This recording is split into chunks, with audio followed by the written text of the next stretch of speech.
गठबंधन की जीत है, कांग्रेस की जीत है? नहीं, ये महिला आरक्षण बिल नहीं था। महिला आरक्षण बिल तो जो है सर्वसम्मति से 2023 में ही मतलब ये जो है बिल जो है पार्लियामेंट से पास हो गया था, कानून भी बन गया। परंतु 23 के बाद 24, 25, 26 तक इसको जो है इन्होंने इम्प्लीमेंट ही नहीं किया। अब ये महिला आरक्षण के आड़ में अपना एजेंडा इनका ये था कि उसी बिल के अंदर जो है अभी जो संशोधन विधेयक जो है उसमें इन्होंने जो सीटों को लेकर, परिसीमन को लेकर जो बात की है और आरक्षण के नाम पर जो है परिसीमन कराकर ये जो है अपनी राजनीतिक रोटियां सेकने की कोशिश कर रहे थे, जो कि सरासर गलत था। और विपक्ष ने इसका डट कर जो है मुकाबला किया पार्लियामेंट के अंदर, और जो इनकी मंशा थी भाजपा की वो सफल नहीं हो पाई। ये जो है देखा जाए तो महिलाओं को जो है आरक्षण देने के हक में नहीं है, और महिलाओं के आरक्षण के बिल के जो कानून बना उसकी आड़ में पूरे देश का जो है ये जो परिसीमन कराकर, और परिसीमन भी कौन से उससे कर रहे हैं, सेंसस आपका जो है 2011 को लिया जा रहा है, जबकि आपका सेंसस जो है 2026 का शुरू भी हो गया है। तो अभी क्या जल्दी आपको लगी है?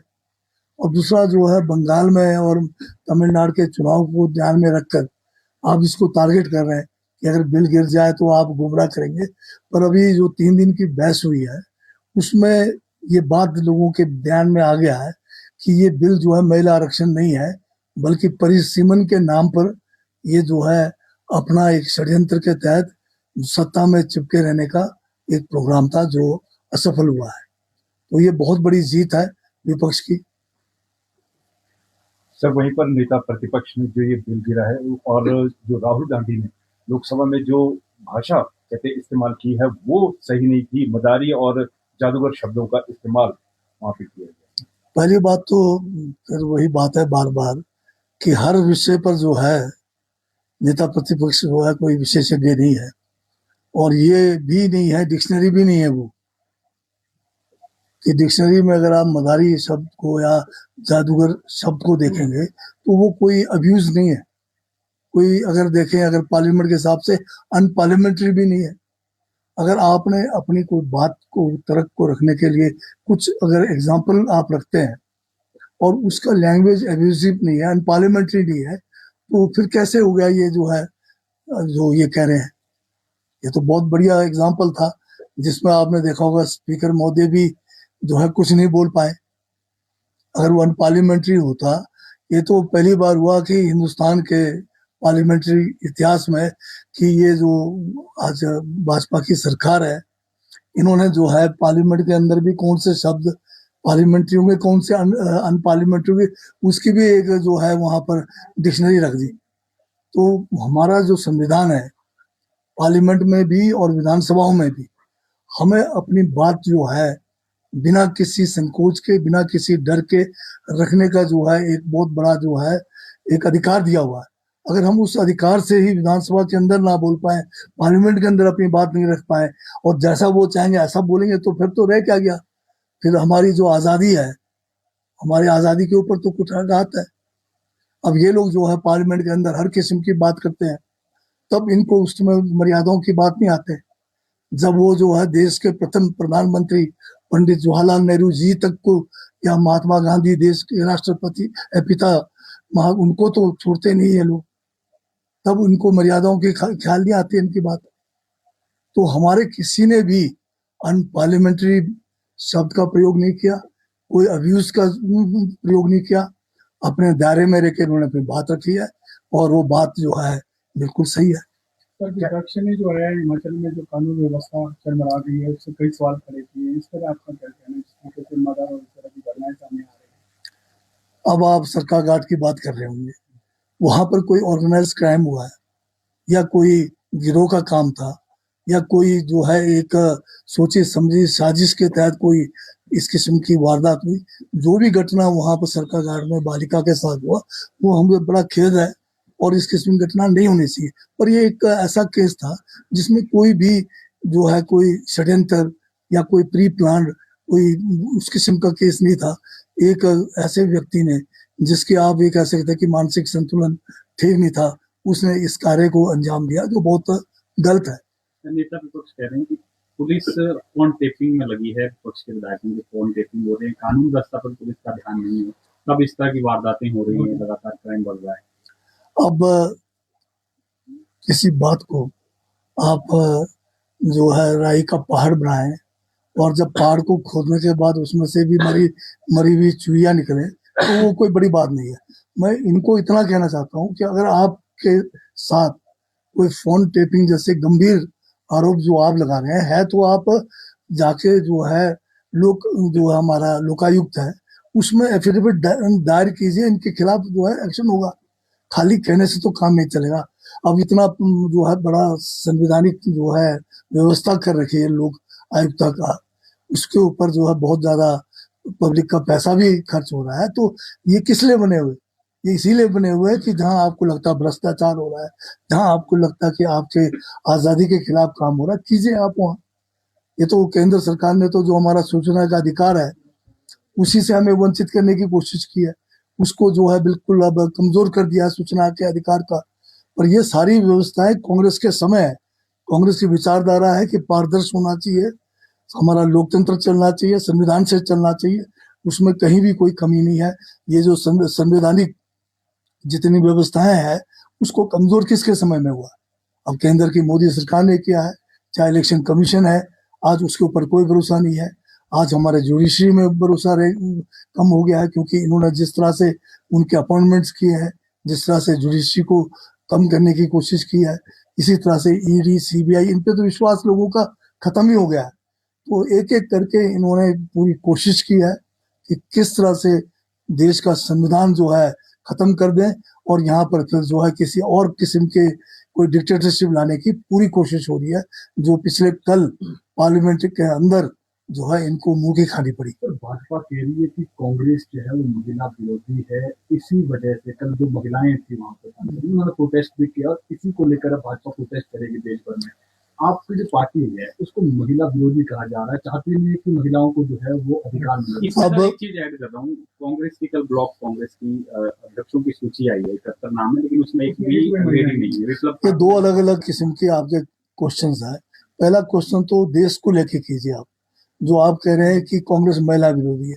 ये महिला आरक्षण की सोच कांग्रेस की है। 1996 में जब कांग्रेस पार्टी इस मुद्दे को पार्लियामेंट में लेके पहली बार आई, उस समय विरोध करने वाले कौन थे? ये बीजेपी के लोग थे। 1925 में पहली बार हमारा जो काउंसिल चैम्बर है विधानसभा का, मोतीलाल नेहरू जो है उसमें काउंसिल के मेंबर थे, उन्होंने पहली बार लाया कि महिलाओं को 18 साल से ऊपर जो महिलाएं हैं उनको वोट का अधिकार मिलना चाहिए। और ये सारी कांग्रेस की ही विचारधारा है।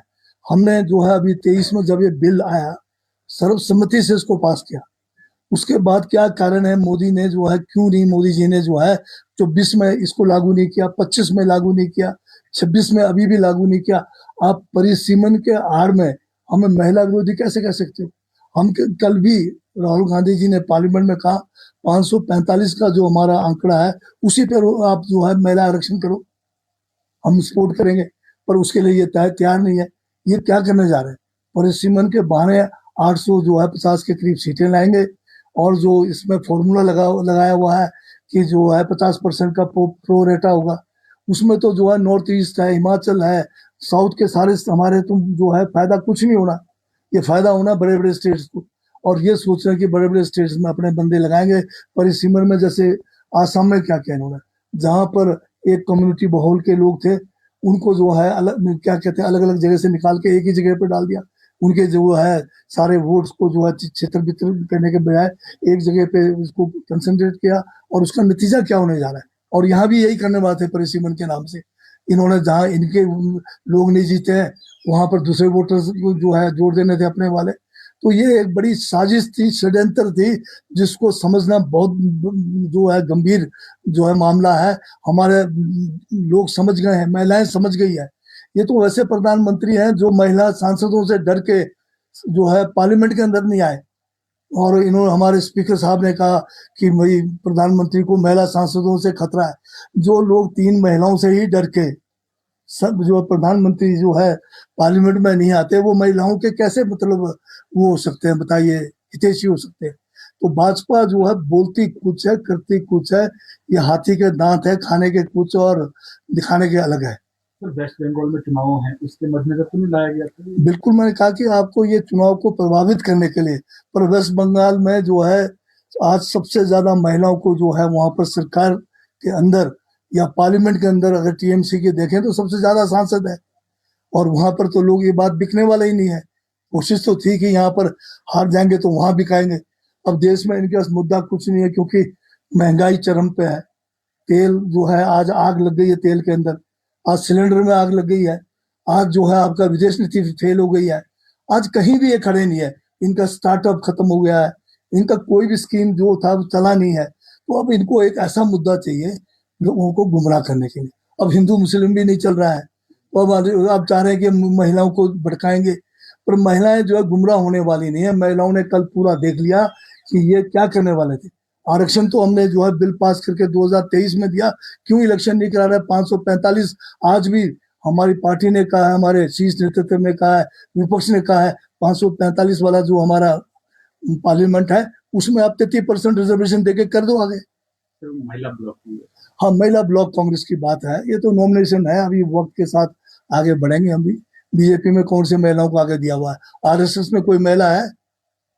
आरएसएस जो आज सबसे बड़ा जो अपने आप को बीजेपी को चला रहे, उसमें कोई महिला है? उसमें वो तो निकर में एक भी महिला नहीं मिलेगी, सारे तो उधर निकर वाले तो दूसरे लोग हैं। बेशक पैंट दे दी इन्होंने, पर फिर भी महिला को साथ नहीं लाया। ये तो रूढ़ीवादी लोग हैं। सर बहुत चर्चित मामला है चेस्टर हिल का। हाँ। तो सीपीआई लगातार सरकार पर हमला कर रहा है। पिछले कल कहा है कि मंत्री भी इसमें खामोश है, कोई आवाज नहीं उठा रहा है, ना ही जांच इसमें हो रही है। अब मैं अपने सीपीएम के भाइयों से यही कहना चाहता हूँ, आप मुद्दा अच्छा उठाते हैं, परंतु हर जगह पे मैं आपका सहयोग भी नहीं कर सकता या साथ में।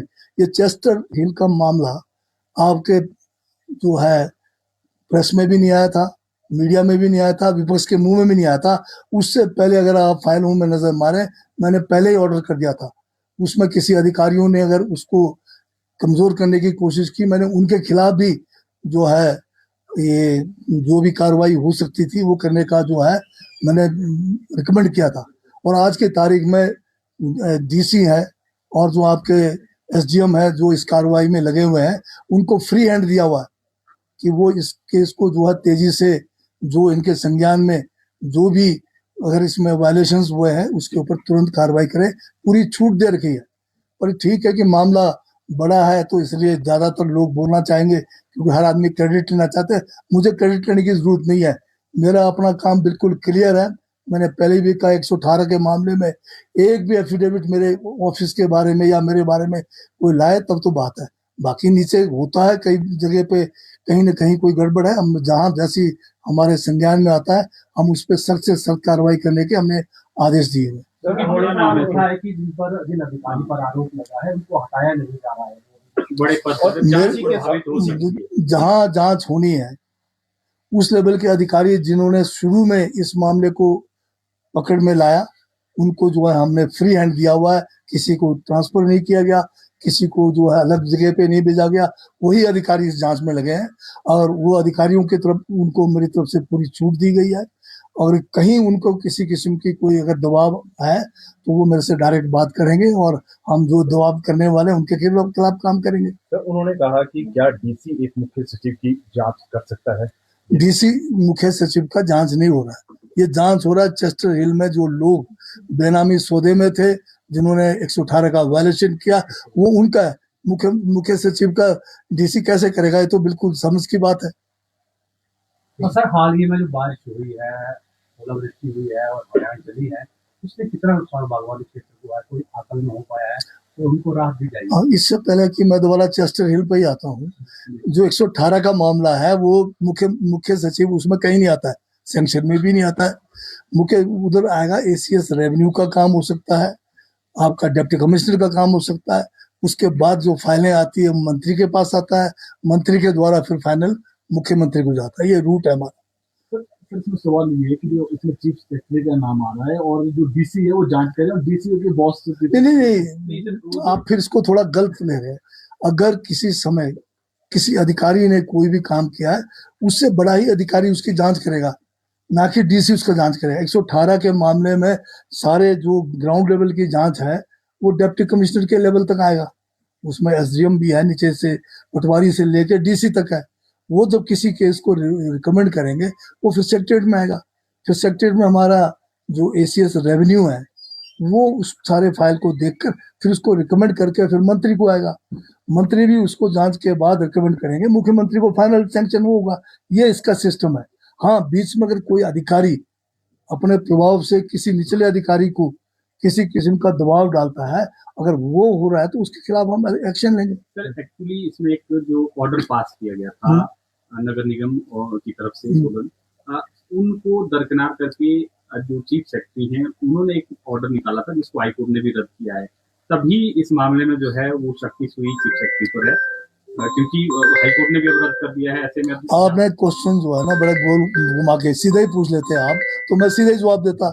इसमें जैसे ही मेरे संज्ञान में आया कि उस समय चीफ सेक्रेटरी को जो है एसीएस रेवेन्यू के पावर्स थे, उन्होंने कुछ टिप्पणियां करके केस को वापस भेजा है। जैसे ही मेरे संज्ञान में आया, मैंने वो जो एसीएस रेवेन्यू के बतौर एसीएस रेवेन्यू किया कि उसमें चार्ज चीफ सेक्रेटरी को था, तो मैंने जैसे संज्ञान में आया, मैंने वो ऑर्डर को जो है ओवर रूल करके मैंने डिप्टी कमिश्नर को कर दिया। ये कोर्ट में तो बात की बात है, ये जो बातें आप कर रहे हैं सब बात की बात है, असली बात तो आप लोग पूछ ही नहीं।